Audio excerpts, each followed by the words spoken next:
لو بتطلع من تفاوض كسبان سعر وخسران احترام وثقة، يبقى مش ناقصك حاجة، ناقصك ذكاء عاطفي. الذكاء العاطفي في التفاوض مش طيبة، ده سيستم بيمنع التصعيد ويخليك تاخد حقك من غير ما تحرق الصفقة. خد 3 خطوات أي مرة قبل ما الحوار يسخن. أول خطوة، سمي الإحساس بدل ما ترد عليه.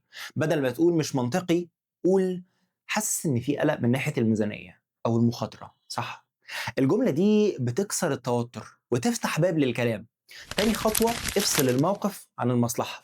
الموقف عايزين خصم، المصلحة عايزين أمان، عايزين نقلل المخاطرة أو يتأكدوا من القيمة.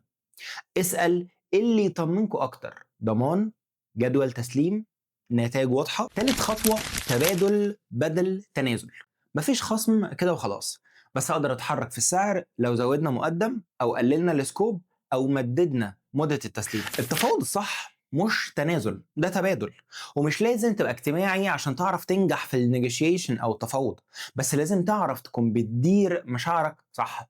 لو عايز تشيك ليست التفاوض الذكي من رزق 1، اسئله جاهزه وردود وتريد اوفس، اكتب في الكومنتس كلمه نيجوشيشن او تفاوض بالعربي وانا ابعتها لك مجانا.